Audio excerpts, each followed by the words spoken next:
Bom, hoje vamos tratar aqui um tema que, embora não seja novo, é sempre muito atual, que é monetização de dados, gerando valor a partir dos dados, né? Todos que passaram pelo menos 5 minutos nos últimos anos no mundo de dados já ouviram máximas, né, como dados é o novo petróleo, né, ou mergulhado em contextos de iniciativas data-driven ou de transformação digital. E por mais que muito se fale disso, e é muito da nossa realidade, né, o gerar valor segue sendo o ponto mais importante de dados, né, que não é simplesmente o aspecto tecnológico. E aqui eu sou, né, juntado por um time de peso, né, agradecendo a presença de todos vocês. Estou aqui com o Ricardo Puig, né, CEO e co-founder da Chatbank, né, diretor de tecnologia com mais 3 décadas de experiência no mercado financeiro. Obrigado, Ricardo. Estou aqui com o Edson Lisboa, superintendente executivo do Sicoob, responsável por iniciativas de transformação digital e de inteligência artificial para ganhos de eficiência também no banco. Obrigado. Estou com o André Matos, CDO do BMG, responsável pelos times de dados e Advanced Analytics, também responsável por estratégias e iniciativas de transformação digital no banco. E também com Minato, com Alexandre Minato, CDO do Santander Brasil e da First, né, que é o braço de tecnologia do Santander, responsável por todas as iniciativas de dados e transformação com inteligência artificial do banco também. Muito obrigado por juntarem conosco, um prazer ter vocês aqui para falar sobre esse tema. Bom, iniciando aqui, vou começar aqui com o Ricardo, né, porque quando a gente fala de monetização e mesmo estratégias de transformação como um todo, é sempre bom a gente trazer inspiração, às vezes, de outras indústrias que vão trazer iniciativas que a gente não tá acostumado, ou até de outras geografias. E o Ricardo teve recentemente, tanto no Vale quanto na China, né? E queria ouvir um pouco de você. Como está a estratégia de monetização? O que eles estão fazendo lá, que não necessariamente aqui no Brasil a gente está fazendo, aplicação de iniciativas e até mesmo de inteligência artificial para monetizar e tirar valor dos dados. Interessante, Marcos. Você me ouve bem, né? Está ouvindo bem, né? Obrigado pelo convite, é um prazer estar aqui, poder compartilhar um pouco aí do que a gente aprendeu lá fora na China, né? Tive recentemente na China e no Vale do Silício. O Vale do Silício é um pouco mais comum com a nossa cultura, então não vou enfatizar muito, mas na China eu vi algumas coisas bem diferentes lá, né? Primeiro foi o modelo de negócio que mais chamou a atenção, além de toda a parte de inovação que eles têm lá, e de fato você vê ali robô humanoide, você vê carro voando, isso é fato mesmo, eu consigo constatar isso, mas o que eu trazendo um pouco aqui para a nossa realidade e para o tema do painel, eu tive uma experiência muito interessante ali. Eles têm um conceito, né, o modelo de negócio deles é muito diferente, mas eles têm um conceito lá que é o live shop. É muito parecido com o que nós tínhamos aqui no Brasil, que era o Shoptime, né? Só que com o poder dos dados. Então, pense o seguinte, tem uma influenciadora, chama Via, né? Ela é referência na China como uma das maiores conhecedoras do consumidor chinês, né? E ela tem uma live ali, para vocês terem uma ideia da grandeza da live dela, ela chegou a vender um foguete real mesmo, né? Não o foguete em si, não para você tocar o foguete, mas a possibilidade de você anexar ali um satélite e disparar o satélite. De fato, o foguete foi adquirido ali em prazo de 5 minutos, durante a live ali, né? Você tinha direito de lançar o seu satélite, você tinha o direito de acompanhar o lançamento também do satélite numa região ali muito especial. Esse é um ponto.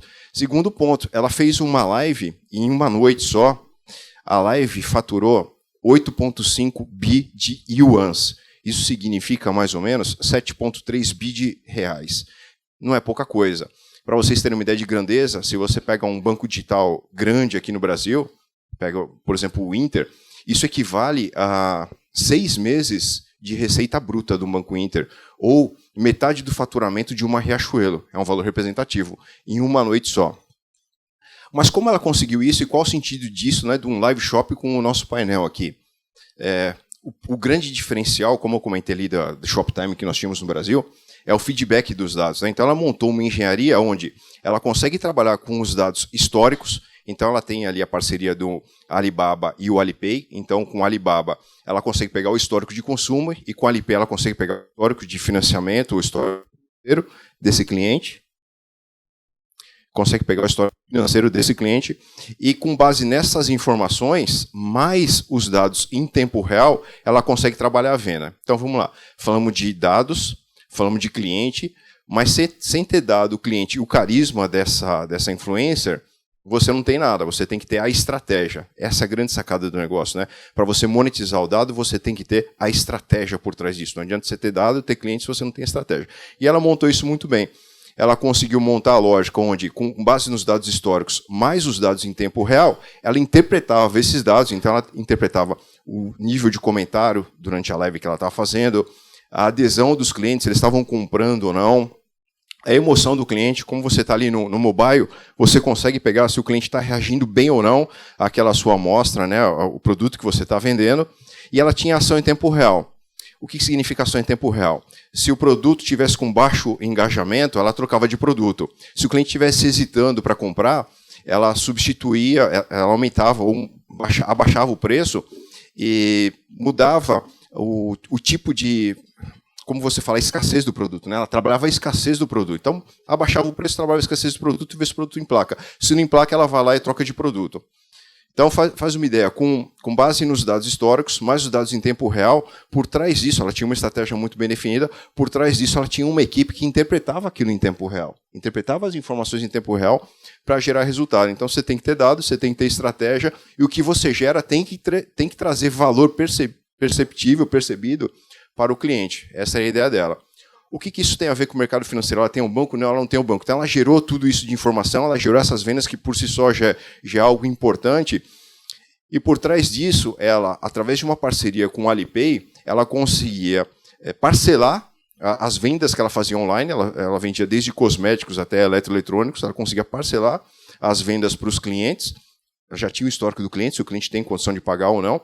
E ela conseguia também antecipar as receitas das marcas parceiras. Então, essa é a ideia. Então, você tendo os dados, você tendo estratégia e você tendo público, você consegue transformar isso e monetizar os seus dados. Sensacional. Isso daí é um nível de CRM extremamente sofisticado. Visão 360 e mais ofertas em tempo real, pricing dinâmico. Isso daí é o topo da cadeia mesmo, né? É isso, e você tira proveito do que você já tem hoje em dia funcionando muito bem, que é a inteligência artificial, né? A inteligência artificial, uma equipe muito bem estruturada por trás, consegue trazer valor e monetizar esses dados. Sensacional. Obrigado. Até puxando um pouquinho dessa parte de estratégia, André, lá no BMG, hoje como vocês têm, né, quais estratégias principais vocês têm usado para aplicar inteligência artificial, explorar potenciais de monetização de dados, né, no banco como um todo? Olá, primeiramente, obrigado aí pelo convite. Boa tarde a todos. O banco, ele vem investindo, é um banco já de quase centenário, né, completando 95 anos neste ano. Ele vem investindo há muito tempo, né, em captar os clientes, ter as informações dos clientes cada vez mais ricas, o comportamento desse cliente, e chega um momento de você começar a usar isso na estratégia, no seu dia a dia, né? Como que você direciona as suas ações para tocar o seu dia a dia e ser um diferencial no negócio, né? Vou dar um exemplo aqui, nós tínhamos um grande desafio no início do ano, que era diminuir o nosso tempo de pagamento de uma proposta, né? Então, aí nós sabemos que o nosso cliente é um cliente um pouco, não é o varejo normal, porque é aposentado, ele tem mais dificuldade em fazer uma live, uma dificuldade maior em tratar a tecnologia no dia a dia. Então isso traz um grande desafio. Então não adianta você simplesmente ser o digital para esse público. E aí quando você fala desse público e você fala no Brasil como um todo, então é como que eu uso o dado para trazer o diferencial, para tocar o meu dia a dia para o meu cliente ali, entender a jornada dele e o que eu posso fazer. Então, com esse processo que nós começamos a fazer uma análise, não é uma análise rocket science, é uma analytics normal, a gente consegue fazer com que essa jornada fosse dropada em quase 70% no tempo, entendendo realmente o comportamento do cliente em cada uma das fases do meu funil, desde uma digitação de uma proposta até um pagamento. Então, quando você está falando de dados, monetizar o dado, muitas vezes bancos, financeiras, eu não tenho um produto de dados para entregar e monetizar. Eu já tive oportunidades em trabalhar em outras instituições que eu consegui entregar um dado como um produto. Então, a monetização de dados entregando o produto ali para identificar quem era o melhor lead e fazer com que o meu fornecedor entregasse, o meu fornecedor não, o corretor, qual era o cliente que ele tinha de atacar. Então, eu trabalhei muito tempo aí no mercado imobiliário de CRM, e a grande dificuldade que o corretor tem é identificar aquele cliente que só quer visitar e ver insights de decoração, e aquele cara que realmente quer fazer a compra ou um aluguel de imóvel. Então, ali a gente conseguiu ter uma acurácia de 89% de identificar quem é o cliente, dado o behavior dele, que ia fazer a aquisição ou aluguel, quer dizer, fazer um negócio com a imobiliária. E quando você vem para o mercado financeiro, como que você auxilia ali na estratégia da empresa para tocar o quê? No dia a dia, melhorar processos operacionais, melhorar a minha eficiência. Então, o banco está tocando muito nesse processo. Então, a digitalização chega para o nosso cliente, mas o back-office, como eu me tornar cada vez mais eficiente, é alguma das grandes estratégias que nós temos. Então, para isso, a gente vem construindo todo um ecossistema de dados. A gente não fala lake, nós falamos plataforma de decisão, porque ali nós concentramos tudo, não só o dado, mas também todo o processo decisório que acontece dentro da companhia. Legal isso, porque é até uma mudança de posicionamento, né? Lake soa muito mais como repositório. Perfeito. Né? Enquanto quando você pensa numa plataforma de inteligência ou de decisão, é muito mais do que eu estou gerando com isso. Né? Isso, o que a gente acredita muito.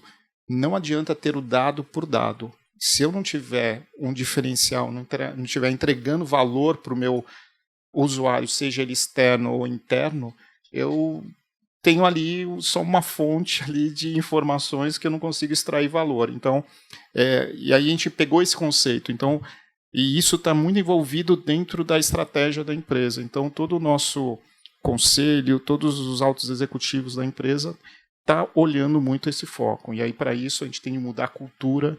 Então, é um outro ponto também, não é dado sobre dado, mas você ter profissionais que saibam utilizar aquele dado e como usar no dia a dia é extremamente importante, porque é uma outra forma de você monetizar. Então, aqui, quero ser uma empresa data-driven. Legal, bacana, buzzword. Mas como eu faço isso na prática? Se eu não mudar a cultura, então, e se eu não tiver de cima para baixo forçando essa mudança de cultura, eu não consigo entregar esse valor realmente que o dado pode ter ali na ponta ali do negócio. Sem dúvida. E você tocou num ponto interessante da persona, né? Porque isso é essencial. Não é só o dado, é qual dado para qual objetivo. Né? E por mais que a gente esteja no mundo de AI first, isso é muito importante. Ainda assim, o analytics bem feito, arroz com feijão bem temperado, ele gera muito resultado ainda. Né? Acho que não existe, as empresas hoje, elas não podem deixar de olhar para esse AI, agentes inteligentes, seja o que for. Nós utilizamos. Mas aí quando a gente começa a falar, você começou a falar, né, dados, o petróleo, essas coisas. Hoje, você não ter dados para alimentar essas inteligências que nós temos no dia a dia, que estão sendo utilizadas, então você acaba não extraindo maior valor. E uma das coisas que nós temos realmente concentrado grandes esforços é na governança disso. Sim. Não só a governança de dados, mas na governança da utilização de AI dentro da companhia, porque é onde a gente vê os maiores riscos dentro de qualquer companhia. Se você não tiver um processo onde você governa e como, não é colocar travas, mas sim você acompanhar, fazer com que aquele dado ou aquela inteligência, aquele agente que eu estou colocando no dia a dia, realmente ela esteja enquadrada nos nossos valores. Então, acho que esse é o grande desafio que a maioria das instituições vão ter daqui para frente, cada vez mais utilizando esse tipo de ferramental no dia a dia. Você, como diferencial competitivo, não pode deixar de utilizar, mas como usar isso com segurança e governança. Então, é como nós, dentro do banco, nós entendemos essa forma de tratar, dar um empoderamento na ponta, Sim. mas de uma forma governada. Então esse é o grande desafio. Aquele soft spot do centralizado e descentralizado, né? Até puxando aqui para o Minato, hoje lá no banco, como você enxerga, Minato, os principais desafios, né, e oportunidades para monetizar os dados? E até puxando esse gancho, né, hoje, seja literalmente como data mesh, ou simplesmente esse conceito, né, do saber que o dado ele é sociotécnico, né, então tem toda a parte de tecnologia, mas tem toda a parte de processos, como distribuir, então também tem essa componente de desafio, né? Hoje lá no banco, como tem sido para você, Minato? Dando um contexto rápido, eu estou no Santander faz 7 anos e já passei por diversas fases do que é a estrutura de dados. Desde o nerd louco a dar Spark para todo mundo e virou uma bagunça. Até um momento que a gente olhou e falou, não, vamos fazer o seguinte, vamos centralizar tudo, a área de CDO faz tudo. Então, na prática, o que isso trouxe? Muito aprendizado, mas também trouxe uma constância sobre a estratégia do que a gente precisa fazer.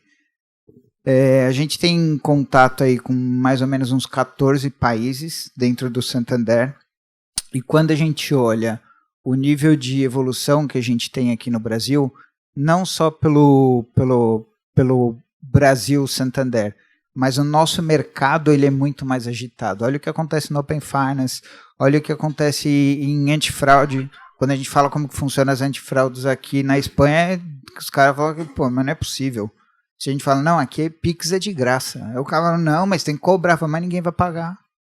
Então, assim, o nosso mercado financeiro, cara, ele exige com que a gente seja diferente. Então, o que foi a principal diferença que eu acho que aconteceu nessa jornada? Onde a gente começou a conscientizar e dar o poder para que os negócios tomassem as decisões que eles precisam. E a gente passou por aquela lógica que é a mesma que a gente está passando agora todo mundo. Qual projeto eu posso fazer com IA? Mas na prática, a conversa é qual é o problema que eu preciso resolver do cliente? E a maior dificuldade que a gente tem, se você for olhar de forma mais ampla, é para você definir bem esse problema, você tem que ter uma capacidade analítica. E quando eu estou falando de capacidade analítica, eu não estou falando de tecnologia. Então, assim, como que eu defino um problema de forma analítica? Cara, é muito difícil fazer isso. É muito difícil porque você tem que estar no seu dia a dia, entendendo a informação, entendendo o problema, de uma forma que não é só por feeling, não é só por experiência. Essas duas coisas precisam andar juntos. Então, eu ter uma informação, ter um dado, ter isso ajuda muito. Ter a experiência ajuda muito. Então, a união dessas duas coisas faz com que a gente enxergue uma série de oportunidades. Mas que a gente não quer ficar correndo atrás do projeto de IA, atrás do projeto de machine learning. Hoje a gente deve ter uns 400 modelos mais ou menos de machine learning em produção. Não tem como ninguém passar pelo aplicativo hoje do Santander sem passar por um algoritmo nosso de machine learning. Seja para definir a renda de um cliente, seja para definir o limite, seja para fazer um processo de recuperação de crédito, seja para você ter a sua oferta, você vai passar por pelo menos uns 5, 10 algoritmos de machine learning.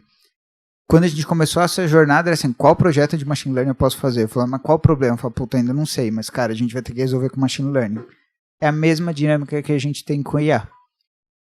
E é a mesma dinâmica que a gente vai ter com agentes, multi-agentes, etc.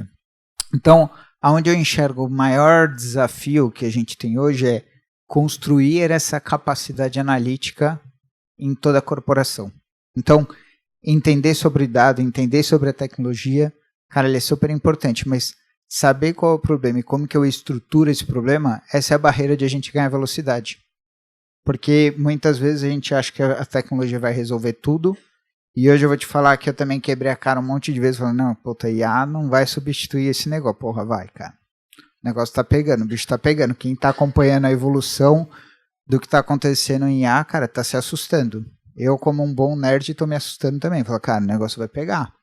Então a gente tem processos de upskilling, reskilling dos times que precisam acontecer, mas imediatamente. Porque vai mudar bastante a forma como a gente trabalha. mas essa nossa capacidade analítica para defender o problema, eu acho que ele ajuda muito os times de tecnologia a saber uma melhor solução, a gente conseguir acompanhar o resultado do que a gente tem. Eu acho que o primeiro grande marco quando a gente começou a área foi chegar no primeiro bilhão de resultado. Quando a gente bateu o olho e falou, cara, batemos 1 bilhão de resultado, cara, aqui tem muito dinheiro. E a gente passou a mudar a lógica de como a gente tratava os projetos de dados. Não mais como projetos de dados, mas sim como projetos que resolvem o problema de um cliente ou de uma área interna nossa e potencializam o resultado com dados. Perfeito, muito legal isso. Muito legal. E, Edson, trazendo para você aqui, falando justamente, né, isso que o Minato trouxe é muito verdadeiro, né? Por onde a gente começa, quais são os projetos que a gente faz. Lá no Cicobi, como tem sido para vocês aí?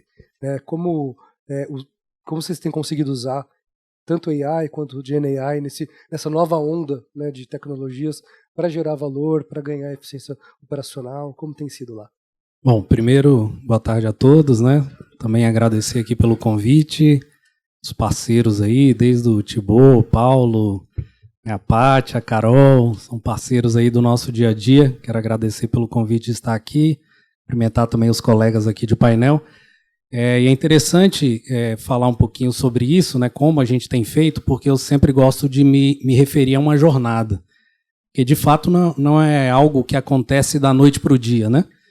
Simplesmente hoje eu vou ali, vou em um stand aqui da Febraban e vou comprar uma solução de IA e no outro dia eu estou com IA implantado e funcionando na minha instituição. Então, eu gosto muito de fazer menção a uma jornada, que foi o que nós fizemos no Cicobi. Nós, de fato, aprovamos e iniciamos um projeto estratégico, algo que foi defendido na mais alta instância do Cicobi, ali no Conselho de Administração, como estratégia do Cicobi.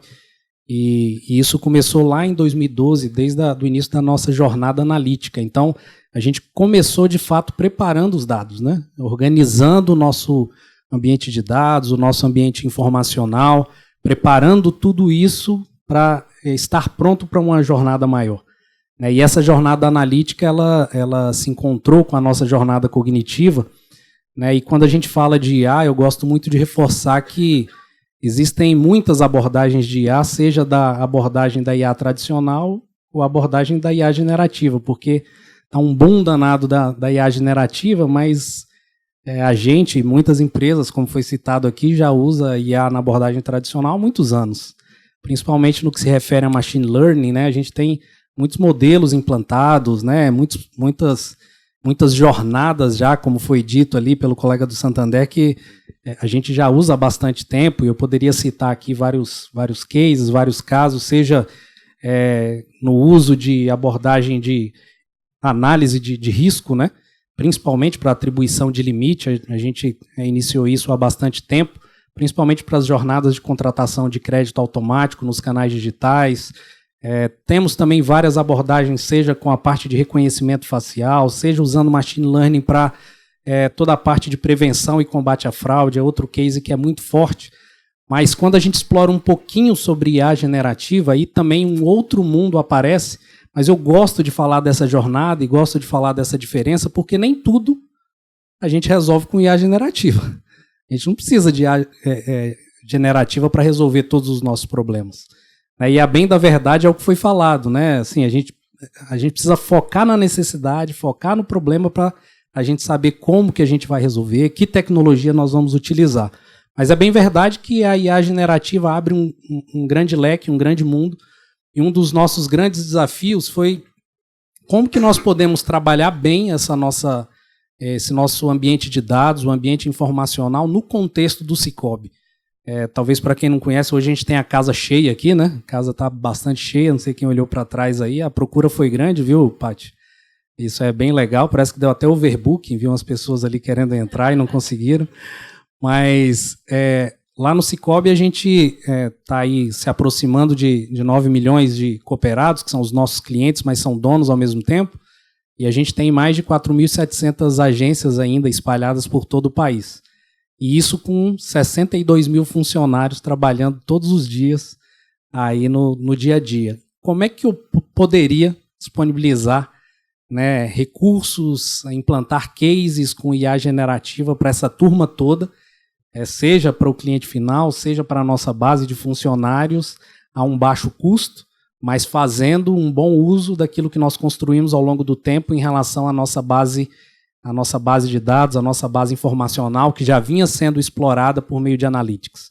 Então, nós tomamos uma decisão, primeiro, relacionada a fazer uma virada. A gente tinha todo esse ambiente de dados e ambiente analytics on-prime, né? Então, tudo dentro de casa, e nós fizemos uma virada para a nuvem, escolhemos uma nuvem corporativa, levamos esse ambiente para a nuvem e adotamos um ambiente de IA generativa na nuvem, junto com os nossos dados, para permitir ali um ambiente que nos desse um poder de escala, uma escala de processamento. Mas não só isso, mas também de baixo custo. E foi aí que nós decidimos adotar modelos LLMs open source. Então, hoje nós temos uma nuvem na AWS com fronteira gerenciada por nós. Então, ninguém entra e ninguém sai desse ambiente sem a nossa permissão, somos nós que gerenciamos. E temos ali, atualmente, começamos com menos, mas hoje nós temos 4 modelos LLMs open source ali instalados para que a gente pudesse explorar esse recurso. A gente tem lá desde Llama, Mistral, Phi-4 e até mesmo o DeepSeek, né? O colega teve na China aí recente. Eu tive lá em dezembro de 2019, quase fico preso lá na pandemia, na virada. E foi interessante que naquela época a China já tinha declarado que concentrava todos os investimentos em IA para se tornar a maior potência mundial em inteligência artificial. E aí, recentemente, quando veio o DeepSeek R1, que fez aquele barulho todo no mercado, na bolsa, e mostrando uma forma diferente de processar, de treinar, eu me recordei lá da visita que eu fiz em 2019, eu falei, o que não é uma estratégia, né? Tudo é uma estratégia bem direcionada. E nós adotamos esses modelos, mas para falar como que a gente tem usado, a gente criou uma plataforma chamada Assistente Inteligente do Cicobi. É uma plataforma dentro do nosso RP e a gente colocou à disposição desses mais de 62 mil funcionários esse recurso de IA generativa em alguns cases.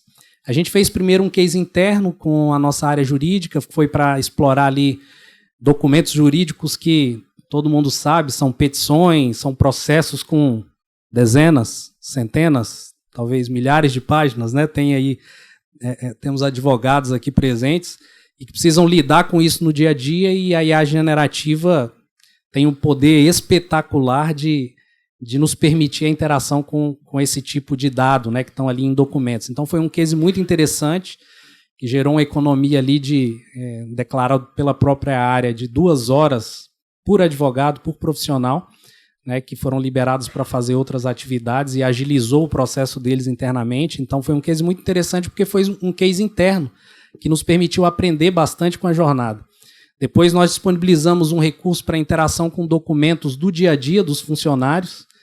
E aí qualquer funcionário de qualquer uma das nossas agências tem a possibilidade de subir documentos em um ambiente nosso, um ambiente seguro, né, e utilizar qualquer um desses modelos para interagir com esse documento e explorar ali o entendimento, retirar insights, enfim, o que for necessário. Depois nós demos mais um passo, que foi incorporar isso aos nossos documentos corporativos, né, todos os documentos corporativos do Cicobi, desde comunicado, normativo, manual de produto e serviço, e diariamente a gente solta dezenas de comunicados, de novidades para toda essa base de funcionários, e é muito difícil de acompanhar, né, todas essas novidades, e hoje os nossos funcionários podem utilizar dentro do nosso portal da intranet, né, a IA generativa para interagir com esses documentos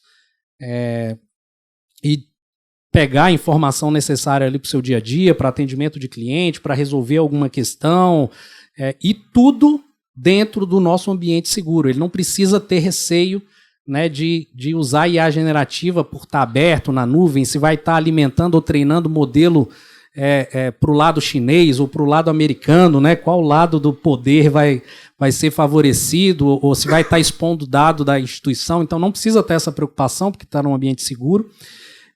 E a gente, por último, lançou também um chat conversacional aberto. semelhante ao que qualquer um de nós aqui, pessoa física, tem no dia a dia, utilizando o ChatGPT, o Gemini, enfim, qualquer uma dessas ferramentas que estão à nossa disposição. A gente criou o nosso próprio chat conversacional aberto e disponibilizou para essa base. E tudo isso, mais uma vez, baseado em modelos LLMs open source. Fazendo uma conta muito básica e simples, se a gente fosse fazer isso, por exemplo, utilizando lá o Copilot ou recursos lá da OpenAI, a assinatura por usuário básica é de $30 mês.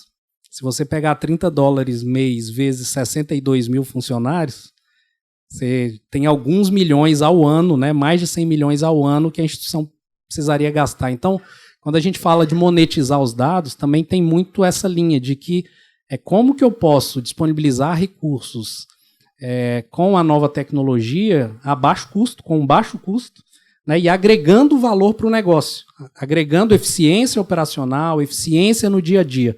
E por último, não menos importante, para poder passar a palavra para você, eu citaria 2 grandes passos que a gente está dando. Um deles, a gente está pegando esse chat conversacional e a gente está fazendo a mesma coisa que a Meta fez no WhatsApp. Todo mundo sabe que aparece ali o Meta AI ali no cantinho e você pode conversar com a IA generativa ali dentro do WhatsApp. Nós estamos pegando e alterando o nosso framework da nossa plataforma para que também apareça a chamada ao nosso chat conversacional, não em um módulo específico, mas apareça em qualquer tela da nossa plataforma. A nossa plataforma é conhecida como SysBR, então qualquer tela do SysBR vai ter um acesso rápido e fácil à nossa IA generativa, que nós batizamos de SysBR IA, né? Então vai estar na mão dos mais de 62 mil funcionários a apenas um clique, um mouse aqui arrastado para poder tirar uma dúvida e auxiliar no processo do dia a dia e na decisão. E além disso, a gente tem focado em cases para o negócio, identificando necessidades do negócio que foram colocadas aqui. Então a gente tem cases para o crédito, por exemplo, para gerar insights de parecer de crédito. Algumas linhas de crédito ainda são mais burocráticas, né? Precisa de uma composição de dossiê, de um parecer técnico para a liberação de uma linha, seja de repasse de BNDES, principalmente a linha de crédito rural. Elas têm uma pegada um pouco diferente do crédito automático, que a gente resolve só ali com machine learning, fazendo uma avaliação de risco, atribuindo um limite, 2 cliques, qualquer pessoa contrata no canal digital. Tem algumas linhas que são um pouco mais burocráticas e a gente está desenvolvendo algo para geração desses pareceres, desse insight de parecer de decisão para liberação do crédito e para orientar qual a melhor linha deve ser ofertada para o cliente. Porque linha de crédito é o que mais tem, seja antecipação de recebíveis, crédito direto, seja a parte do agro, repasse do BNDES, mas qual delas é a melhor para o cliente? Qual delas é a melhor para o Sicoob, em termos de resultado também? Né? Então isso a gente está trabalhando na parte de investimentos, enfim, poderia citar vários outros cases que estão sendo trabalhados todos em cima dessa plataforma que eu falei para você. Então, assim, nós criamos uma estrutura, toda uma parte fundacional para permitir os avanços em cada área de negócio com essas entregas e esses cases que trazem eficiência, que aprimoram a experiência para o cliente final. Então, assim o Sicoob tem trabalhado e investido com IA generativa. Obrigado por compartilhar cases incríveis. Corrobora um pouco do que, por exemplo, o André vinha falando da questão de plataforma, né, para gerar inteligência, e esse olhar assim bastante pragmático de centrado ao cliente, a experiência, né, o que gera de resultado efetivo, como o próprio Minato dizia também, né. Tem os momentos que a gente vai direto no liberal técnico e beleza, usa todo mundo Spark aí, usa todo mundo LLM aí, mas esse olhar bastante centrado de, cara, o que vai gerar resultado de fato, né? E você trouxe uma coisa muito legal também, Edson, que é o build versus buy, né? Que num primeiro momento, muitas organizações não se preocupam tanto porque estão fazendo teste de bancada, mas quando já se antecipam uma determinada escala e na realidade de cada organização, né? Cara, talvez eu fazer um self-hosting faça mais sentido. Às vezes eu ir para uma outra abordagem, eu não sei comprar tudo, eu construir dentro de casa, né, posso fazer tudo mais sentido. Rapaz, você começou pelo jurídico. Tem advogado aqui, não? Tem advogado, né? Cara, eu passei a gostar muito mais de advogado depois do ChatGPT, cara. Porque eu entendo o que eles falam. E eles começaram a gostar muito mais de tecnologia, que agora eles entendem o que a gente fala. Cara, IA tá começando a revolucionar a paz mundial, cara. Isso é legal demais. Esse envolvimento de quem está na ponta, eu acho que é a grande pegada, e eu queria destacar aqui que quando a gente lançou essas funcionalidades, assim, você pega a resposta de um LLM, a gente sabe que, né, pode atender ou pode também não atender, né? Precisa ser bem avaliado.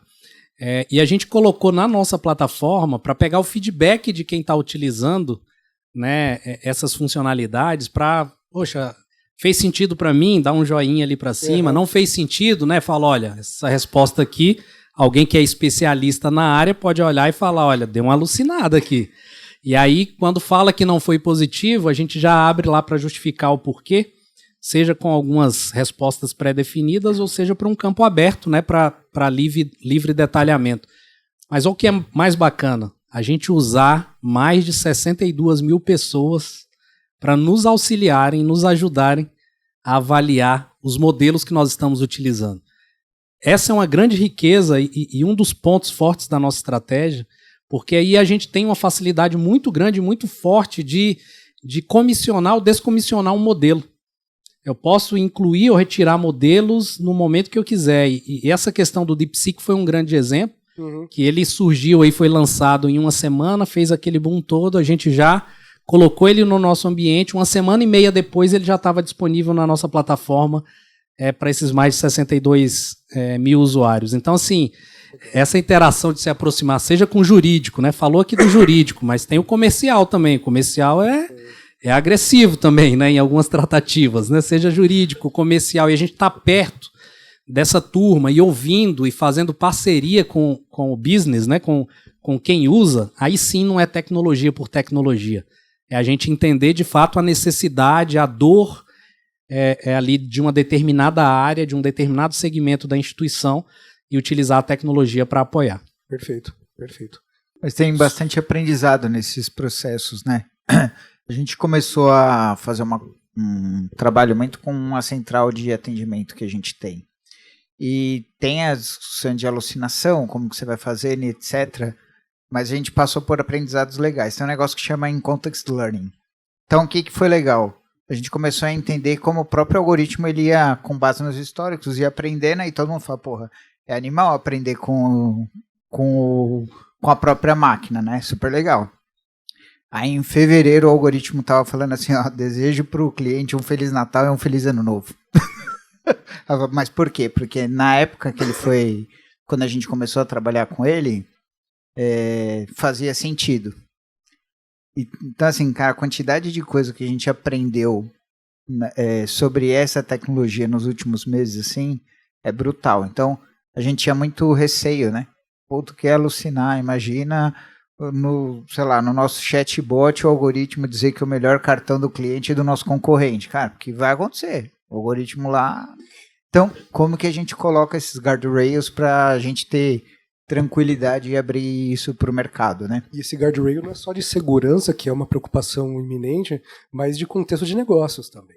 Claro. Aqui eu queria só um parênteses, né? Acho que quebrar alguns paradigmas.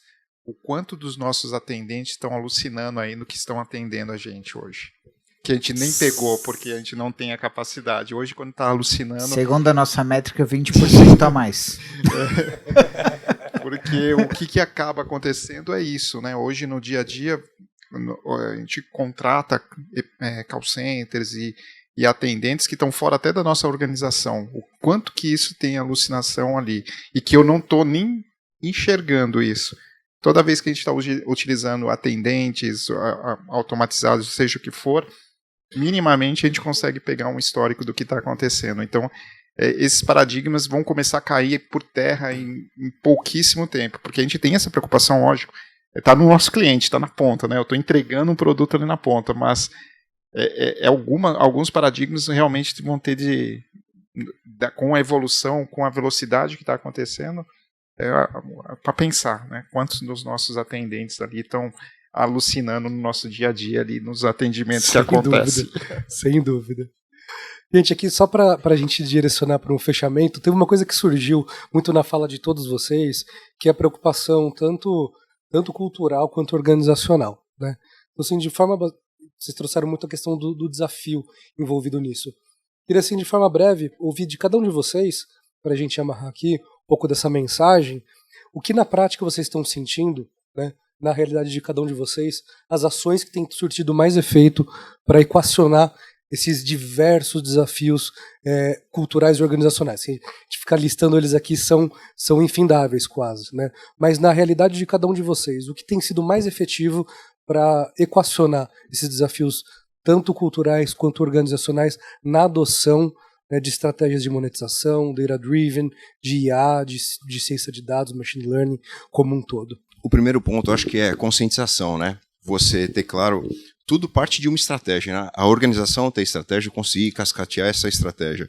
É um pouco do que o Minato falou. Pensa o seguinte, a pergunta que nos surge é, como é que eu faço para melhorar o meu atendimento? Quando, na verdade, a pergunta deveria ser o contrário, né? O que eu faço para não precisar de atendimento, né? Eu montar uma estratégia para ouvir o cliente em silêncio. Eu já conheço todo o histórico do Puig. O Puig está passando cartão de crédito, o Puig está no exterior, ele foi passar, ele esqueceu de habilitar o cartão, eu vou bloquear o cartão dele. Não, eu sei, por geolocalização, eu sei que ele está no exterior, porque eu já não habilito isso para ele, né? Então, acho que falta isso. Falta você primeiro, a organização definir quais são as estratégias macro, e depois a conscientização das equipes com relação à pergunta, né? Você desafiar. Primeiro, falando assim, ó, nós temos aqui a visão de monetizar por trazer rentabilidade, mas você tem também o que o colega do BMG colocou, da Cicobi colocou. Você consegue trabalhar a monetização do dado evitando custo, né? Custo evitado. Então, esse é o ponto. Ao invés de fazer a pergunta de como eu melhoro o meu atendimento, tem que ser o contrário, né? Você tem que desafiar. O que eu faço para não precisar de atendimento?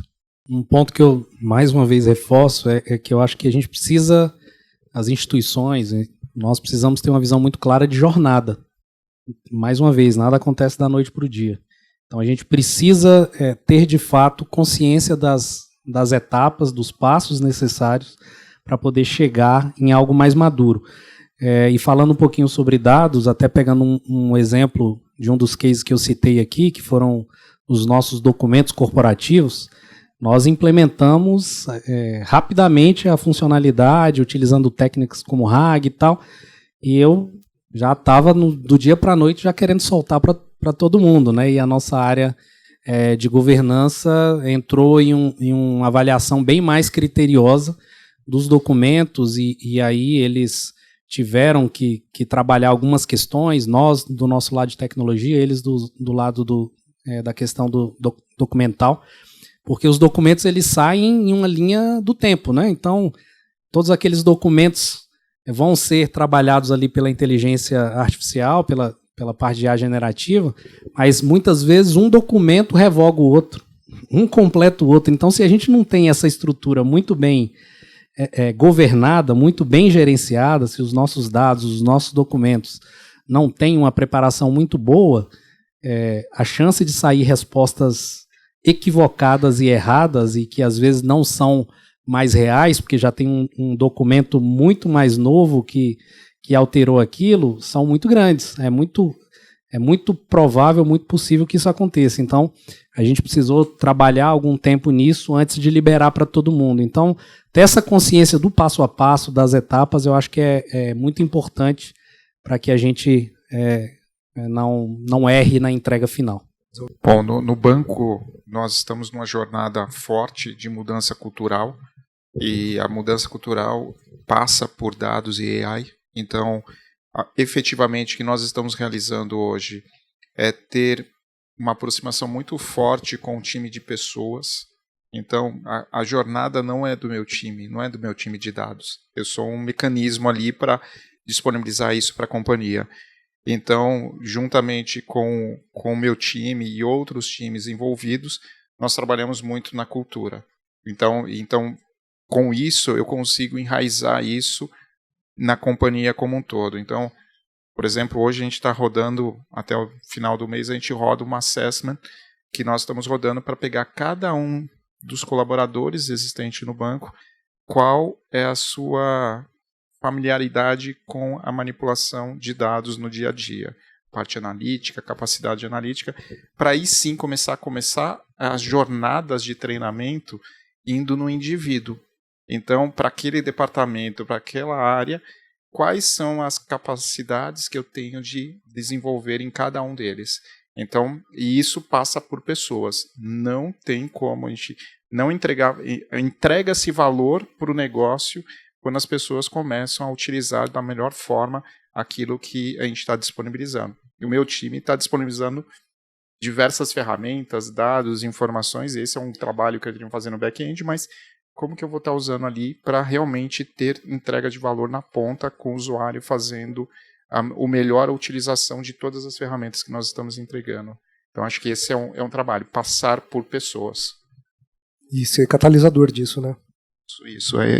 E aqui é movimentar. Então, se a gente não tem um patrocínio forte de toda a companhia, né, de todos os níveis hierárquicos, vai ser difícil. Então, é onde a gente está tratando isso forte. Uma jornada que não é uma corrida de 100 metros, é uma maratona, é uma jornada que a gente nem sabe quando vai acabar, mas a gente está começando. Acho que a gente está num cenário bastante diferente do que a gente já teve. Durante um tempo a gente falava muito sobre a discussão da cultura de dados, como que você bota isso enraizado nas pessoas no dia a dia. Com a discussão que vem acontecendo com tudo que é AI, é o contrário, é todo mundo querendo usar. Então, a gente tem, como todas as grandes empresas, os programas de formação, a gente tem uma série de discussões a nível de investimento de plataforma tecnológica, modelo de gestão, como que a gente vai governar, como que a gente vai olhar, o nível de ética também, como que a gente usa isso de forma ética, e lembrando que ética é que nem bom senso, né? Cada pessoa tem um. No caso de ética corporativa, cada empresa define isso com bastante alinhado com sua missão, visão, valores, etc. Então, qual que eu acho que é o desafio que a gente tem hoje? De forma muito transparente, é como que a gente gera um pouco da desordem. Assim, entrega a ferramenta e depois a gente vai ver como a gente gerencia e governa. Porque a evolução disso está tão rápido hoje. Todas as plataformas que você for com algum parceiro nosso, a gente vai ver que eles estão trabalhando em algum projeto de IA. Querer gerenciar e governar tudo sem a gente nem saber direito como essas coisas funcionam, na nossa visão é um pouco de perda de tempo. Então, assim, se tem o Dash que usa num DataVis tal e isso está disponível para utilizar, deixa eu usar. Mas um dia vai chegar a conta. Pô, quando chegar a conta a gente vê o que faz. Porque no final das contas a gente precisa começar a colocar isso em linha. E é muito difícil quando você não sabe exatamente o que vai acontecer, você querer gerenciar. Então vou dar exemplos reais. A gente ficava numa discussão muito grande assim, não vamos colocar isso, porque a quantidade de tokens, precisa ver quantos tokens vai usar. Fala, tá, o que a gente faz? Pergunta para os clientes quantas perguntas eles vão fazer? Quantas palavras em média você fala? Quando você fala com um algoritmo de NLP, você tem um comportamento. O seu behavior muda, o seu comportamento muda a partir do momento que você conversa em linguagem natural. Então a nossa base estatística hoje ele não vai ajudar muito para o problema que vem. Então o que a gente está fazendo? Soltando mais. Vamos colocar lá no grupo inteiro 15 mil licenças de ChatGPT Enterprise, vamos colocar a Microsoft Copilot para uma pancada de gente lá, estamos colocando o Amazon Kill, falando, puta, mas uma mata a outra. Fala, cara, deixa o povo usar. Depois a gente vai vendo como o que é melhor disso, que encaixa mais na nossa estratégia. Então hoje a gente está numa visão assim, ó, vamos dar ouvido ao povo, o povo pede para usar, vamos deixar usar. E a gente vai ajustando isso no tempo. Porque é muito difícil de você querer governar, gerenciar, principalmente as funções de CDO, né? Então, a gente tem a responsabilidade com ética, LGPD, e isso a gente não abre mão. Agora, tocar a ferramenta, fazer com que boas ideias surjam, a gente só vai saber quando botar na mão do pessoal. E é o custo e o risco de um lado, mas o custo de oportunidade do outro, né? E como vocês mesmos trouxeram de várias formas, é algo que não dá para perder o time dessa vez, né? A gente fez um negócio que a gente chamou de Nova Gen. A gente fez o quê? Chamou lá um monte de gente, falou, o ganhador vai pro hotel, fica num resort super bacana e tal. E todo mundo numa super preocupação com o custo. Cara, nós gastamos $1.200 de token. Não é nada. Assim, não é nada. Então, muito desse receio, quando a gente abriu, colocou lá 250 pessoas para montar os cases, a gente falou, o que vai acontecer? Colocamos lá os limites, né? Porque paga as contas, né? A conta chega, mas na prática ninguém estourou o limite que a gente colocou. Foi uma super surpresa que a gente resolveu um monte de coisa e, cara, ninguém chegou no custo estabelecido. A gente só fez isso porque um dia a gente olhou e falou, cara, libera pra todo mundo. Não, mas, cara, libera, coloca o valor e vamos ver o que acontece. Na prática, foi muito melhor do que a gente imaginou. Sensacional. Gente, muito obrigado. Que papo legal. Sim, de todo o que dava para falar, a gente só deu uma passadinha, né, que é um assunto quase inesgotável, mas insights, exemplos muito ricos. Obrigado por compartilhar, pela generosidade.